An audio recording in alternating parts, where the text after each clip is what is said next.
সকলকে ধন্যবাদ। আজকে যে বিষয় বা টপিকটির উপর আমি কথা বলবো, এটি কোনো ক্লাসের ভিডিও নয়।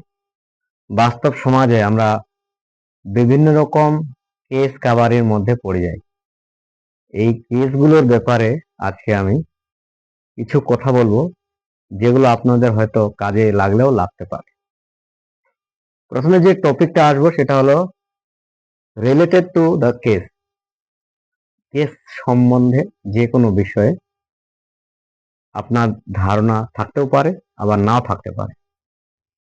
তবে প্রথমে আপনার নামে যদি এফআইআর হয়ে যায়, এফআইআর মানে হলো কোনো মানুষ বা কোনো ব্যক্তি অন্য কোনো মানুষ বা ব্যক্তির নামে অভিযোগ থানায় জানানোকে এফআইআর বলে।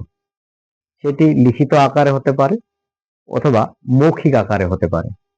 তবে মৌখিকটা আপনি বলবেন, অফিসার শুনে নিয়ে সেটা লিখবে, এটা হলো মৌখিক।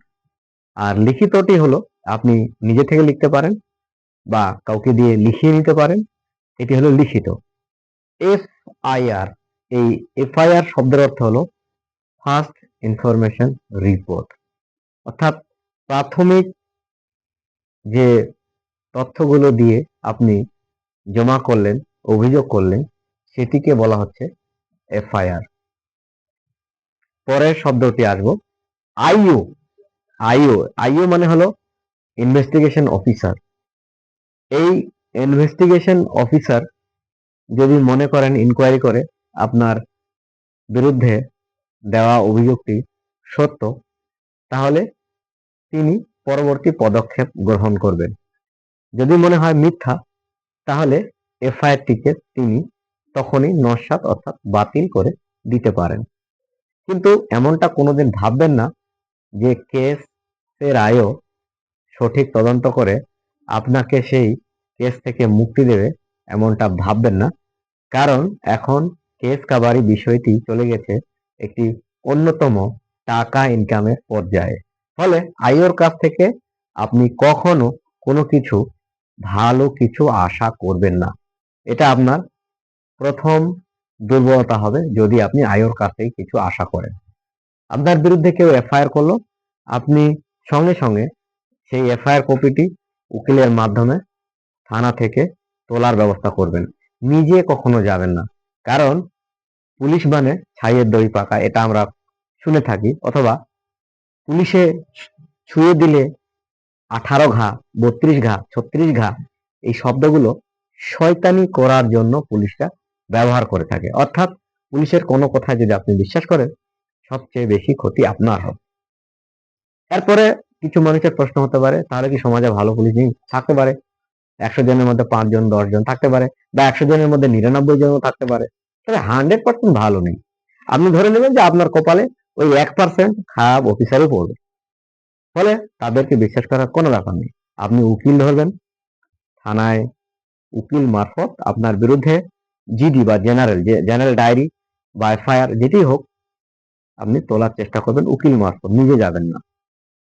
এরপর আসি, আইও কি আপনাকে সরাসরি গ্রেপ্তার করতে পারে? হ্যাঁ, পারে।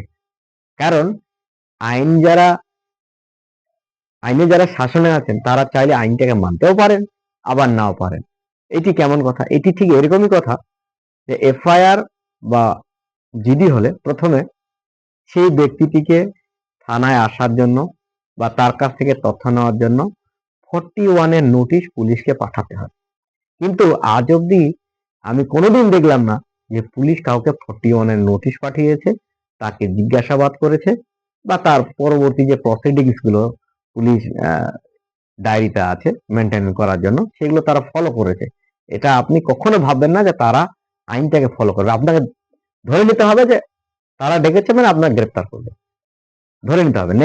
নেগেটিভটাই যত ভাববেন তত নিজেকে বাঁচাতে পারবেন। যদি আপনি পজিটিভ ভেবে তাদের কাছে গেছেন, তো ধরে নিন আপনাকে জেলের ভাত খেতে হবে, অথবা কাস্টাডিতে তাদের হাতে অত্যাচারিত হতে হবে। এবং আইনের চাইতে ও আইনি কাজ, বেআইনি কাজটাই তারা বেশি করে। সেজন্য আপনাকে উকিল মারফত তাদের কাছে পৌঁছানোর চেষ্টা করতে হবে।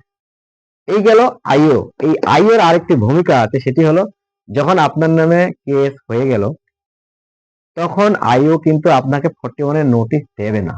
এফআইআর নিয়ম আছে দেওয়ার জন্য। 7 বছরের উপরে যদি কোনো কারাদণ্ড হয় তাহলে আইও আপনাকে সরাসরি গ্রেফতার করতে পারে।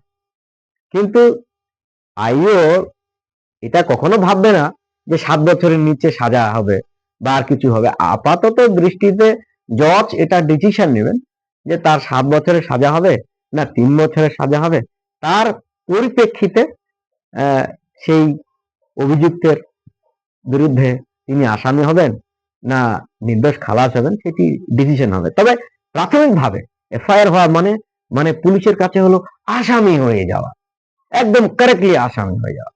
তো তিনি যদি মারপিটের ধারা থাকে তাও ওই 7 বছরের উপর ভেবে নেবেন, নিচে যদি ধারা থাকে তাও ওই 7 বছরের উপরে ভেবে নেবেন। তার মানে হলো তিনি একটু বেশি ভাববেন আপনার ব্যাপারে, ফলে আশা করবেন না যে তারা আপনাকে কিছু ভালো করবে। আইয়ের আরেকটি গুরুত্বপূর্ণ কাজ হলো চার্জশিট দাখিল করা। এই চার্জশিট দাখিল কি? চার্জশিট হলো যখন একজন ব্যক্তি বেলে ছাড়া পেলেন বা বিচার অবস্থায় বন্দিতে থাকলেন, তখন সেই ইনভেস্টিগেশন অফিসার যার কাছে প্রথম অভিযোগপত্রটি দেওয়া হয়েছিল তিনি সেই অভিযোগপত্রটির উপরে ভিত্তি করে কিছু অভিযোগ নিজে থেকে লিখবেন, লিখে সেটি ওই অভিযুক্তকে দিয়ে সই করিয়ে কোর্টে জমা দেবেন বা কোর্টে আগে জমা দেবেন, তারপরে অভিযুক্তকে তার একটা কপি দেবেন সই করিয়ে।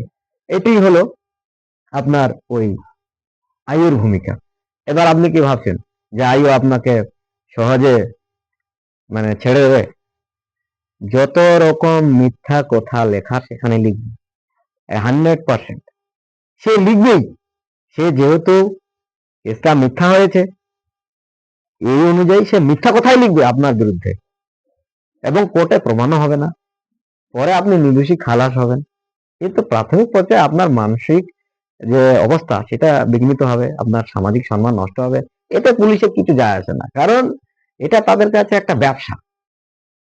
এখন কেউ কেউ বলতে পারে যে হয়তো আমি ইউটিউবের মাধ্যমে ফেসবুকের মাধ্যমে একটু বেশি বলে ফেললাম, কিন্তু না, যা সমাজে ঘটছে যা ঘটে চলে তাই আমি বলি। এটা বলার জন্য কোনো নির্দিষ্ট কোনো ধারা রুজু করার ব্যাপার নেই। আমাকে বলবেন, আমি এমনিতে থানায় চলে যাব, আমার আবার জেলে থাকতে বেশি ভালো লাগে। দ্বিতীয় প্রসঙ্গটি আসবে অ্যারেস্ট। অ্যারেস্ট তো বলে দিলাম, আপনাকে 41 এর নোটিশও দেবে না, ডাইরেক্ট গিয়ে বাড়ি থেকে তুলে আনবে, লকআপে রাখবে। লকআপে রাখার পর সরকার থেকে কিছু খাবার আসে, সেই মানুষটিকে লকআপে খাওয়ার আসে সরকার থেকে দেওয়ার জন্য, সেটা 17 টাকা হোক 18 টাকা হোক 20 টাকা যাই হোক, কিন্তু লকআপে আপনাকে খাওয়ার খাওয়াবে এই আশাটা আপনি ভুলে যান। ওখানে আপনাকে গণহারে মারা হবে, বিশেষ করে সিভিকদের যে থাপ্পড় চড় কিল ঘুষি। এছাড়া অফিসারের মুখের ভাষা শুনে মনে হবে যে এটা মনে হয় অফিসার না, কোনো জঙ্গলি পরিবেশের অসভ্য কোনো ব্যক্তি হতে পারে। যে ভাষাগুলো তারা ইউজ করেন সেগুলি খুবই মর্মান্তিক এবং তারা অল ইন অল সর্বে সর্বা। তারা যদি চায় আপনার বডির প্রত্যেকটা পার্টস খুলে খুলে দেখতে পারেন, যদিও আইনত এটি বলা নেই, সংবিধানের কোথাও বলা নেই, কিন্তু আমি তো আগে বলেছি আইন মানবে কম ভাঙবে বেশি, এটি বর্তমান অবস্থা। পরে আসি সিডি, যে কমপ্লেন ডিস্ক। এই কমপ্লেন ডিস্কে যখন কোনো অভিযুক্ত ব্যক্তি জেলে বা কাস্টাডিতে থাকে তখন সেই ব্যক্তিটিকে বেল দেওয়া যায় কিনা সেই কমপ্লেন ডিস্কের উপর ভিত্তি করে জজ সাহেব সেটি ডিসিশন নেন। যদি বেল দেওয়া হয় তাহলে দিয়ে দেন, আর না হলে অভিযুক্ত ব্যক্তি ভেতরেই থাকে। পরে টপিকে আসি 164। 164 হলো জবানবন্দি। যিনি কমপ্লেন করলেন বা অভিযোগ করলেন তার কি বক্তব্য আছে সেটি শোনার জন্য 164 164 বলে এই ধারাটি। এই 164 এর মারফত তার কাছ থেকে জজ সাহেব শোনেন কি ঘটনা ঘটেছে, কি কি করেছে। এটা গোপন গোপন জবানবন্দি বলে, এটাকে তারা প্রিজার্ভ করে রাখেন, সংরক্ষিত করে রাখেন কোর্টরুমে। বিচারের সময় এটিকে ওপেন করা হয় এবং সাক্ষীদের প্রেজেন্ট করা হয়, তার উপর ভিত্তি করে দোষী হলে দোষী আর অভিযুক্ত খালাস হলে তো খালাস, কোনো ব্যাপার নেই। পরেটায় আসবো আইপিসি, ইন্ডিয়ান পেনাল কোড। দেখবেন যে আপনি হয়তো কোথাও মারপিট করেছেন বা কিছু ঝামেলা করেছেন, আপনার পাড়া প্রতিবেশী কেস ঠকে দিল, এফআইআর করে দিল, সেখানে অফিসার কি করবে, যে সমস্ত ধারাগুলো দেওয়া যায় না, যেগুলো জড়িত নয়, সেই সমস্ত ধারাগুলো তিনি পুট করবেন ইন্ডিয়ান পেনাল কোড। এই ইন্ডিয়ান পেনাল কোডের থ্রুতে আপনার যে রিপোর্ট, সেটিকে তারা উপস্থাপিত করবেন, সেই রকম ভাবে রিপোর্ট বানাবেন। আপনি যদি ভেবে থাকেন যে নর্মাল কোনো রিপোর্ট বানাবে, এমনটা না। এই আইও এর ব্যাপারে যেটা বলেছিলাম, ইনভেস্টিগেশন অফিসার যখন উনি আসবেন ইনকোয়ারি করতে, আপনার বিরুদ্ধে চার্জশিট তৈরি করবেন, তখন কিন্তু মোটা রকমের একটা অর্থ বিনিময় হতে পারে, আবার নাও পারে। সৎ ব্যক্তি হলে করবে না, অসৎ ব্যক্তি হলে করবে। আর আমরা সৎ ব্যক্তি পাবো এমন আশা কজন আপনারা পেয়েছেন আমাকে জানাবেন কমেন্টে। 41 এর নোটিশ, যেটা বললাম যে প্রাথমিক একটা এফআইআর হওয়ার পর 41 এর নোটিশ দিয়ে সেই যার বিরুদ্ধে অভিযোগ, বিবাদীকে জানানো হয় যে আপনার বিরুদ্ধে এরকম অভিযোগ আছে, আপনাকে জিজ্ঞাসাবাদের জন্য থানায় ডাকা হলো। যেই গেলেন অমনি ধরে ফেললো, একদম পঙ্কিরাজের মতো। এমনি দেখবেন বালি চুরি হচ্ছে, কয়লা চুরি হচ্ছে, তারপর মানে কচ্ছপ বিক্রি হচ্ছে, বিভিন্ন রকম অপরাধ সংঘটিত হচ্ছে। তাদের ক্ষেত্রে কোনো ব্যাপার নয়, ওগুলোকে তারা চোখ দিয়ে দেখবে না। জুয়া খেলছে, নাচ গান করছে, হ্যাঁ, মারপিট করছে, কি করছে না করছে, এগুলো কোনো অপরাধী না তাদের কাছে। কিন্তু আপনি সাধারণ মানুষ, আপনাকে কি করে কেস দিতে হয় সেটা তারা ভালোভাবে জানে, এবং কেসটা হবে মিথ্যা, সত্যটা হবেই না। সামন্স মানে হলো কাউকে ডাকা, তলব করা। বিচারক যদি মনে করেন কোন ব্যক্তিকে বা সাক্ষীকে ডাকবেন, তাহলে তিনি সামান্স পাঠান কোর্ট থেকে। এই সামান্স চিঠির মাধ্যমে হতে পারে, অথবা বেশিরভাগ ক্ষেত্রে আমরা দেখি যে থানাতে পাঠিয়ে দেয় এবং থানার লোকেরা সেটা বাড়িতে গিয়ে পৌঁছে দেয়, এবং সেই সামান্সের মধ্যে লেখা থাকে যে কবে হাজিরা দিতে হবে, হ্যাঁ, সেই বিষয়গুলো নিয়ে ওখানে বিস্তারিত দেওয়া থাকে, নাম, বাবার নাম, কি কি ধারা আছে, এই ডিটেলস কিছু থাকে। পরের টপিকে আসবে জাজমেন্ট বা অর্ডার কপি। জাজমেন্ট বা অর্ডার কপি হওয়ার আগের মুহূর্তে যখন আপনার উপর বিচার কার্য চলবে, তখন আপনার উপরে বিভিন্ন রকম অভিযোগ আনা হবে, এবং কেসের আইও বিচারকের সামনে দাঁড়িয়ে কোনো দোষ যদি থাকে তাহলে প্রমাণ করবেন, আর যদি দোষ না থাকে তাহলে উনি বারবার একটা কথা বলবেন, সরি ম্যাম, সরি সাহেব, সরি হুজুর, সরি, হ্যাঁ, সরি, এরকম কথা বলবেন। কিন্তু যাকে তিনি শাস্তি দিলেন বিনা দোষে, যে লোকটি জেল খাটলো বা যার জন্য সেই অভিযুক্ত ব্যক্তির পরিবারটি আছে, তার কাছে কিন্তু একবারও সরি বলার প্রশ্নই ওঠে না। হ্যাঁ, তো সবচেয়ে ভালো ব্যবসা, এটি একটি ভালো ব্যবসা, লাভজনক ব্যবসা। এখানে সরকার থেকেও মাইনে পাওয়া যায়, উপরই একটা কিছু পাওয়া যায়, গুড, একটা হ্যাপি লাইফ। কিন্তু তারপরেও মিথ্যা মামলা চলতেই থাকে, বিশেষ করে ভালো ছাত্রদের মিথ্যা মামলা দিয়ে যারা চাকরি বাকরি না হয়, সেজন্য এই ধরনের কার্যকলাপের সঙ্গে কিছু হিংসুটে প্রতিবেশী লিপ্ত হয়। তো সুপ্রিম কোর্টের একটি জাজমেন্ট আমি বলবো আজকে, যেটা 2024 সালের 30শে জুলাই রিলিজ হয়েছিল, যে কোনো ব্যক্তির নামে এফআইআর থাকলেও সে যদি মেরিট লিস্টে আসে তার চাকরি হবে। অর্থাৎ আপনার নামে যদি এফআইআর থাকেও আপনি চাকরি পাবেন, কিন্তু যেদিন আপনার বিরুদ্ধে অভিযোগ প্রমাণিত হবে সেদিন আপনিও জেলে যাবেন, আর আপনি চাকরি বা সার্ভিস নট হয়ে যাবে। তো এই ছিল আজকে একটি সাধারণ টপিক, যেটিকে নিয়ে আমার কিছু বলার নেই। আপনারা অনেকটা ভালো বোঝেন আমার থেকে। যদি কিছু জানার হয় অবশ্যই কমেন্টে কিছু বলবেন, আমি নিশ্চয়ই জানানোর চেষ্টা করব। তবে সবসময় বলবো যে পুলিশদের বেশি প্রাধান্য দিতে যাবেন না, আপনি আপনার কাজে মনোযোগ দিন, ব্যস্ত থাকুন।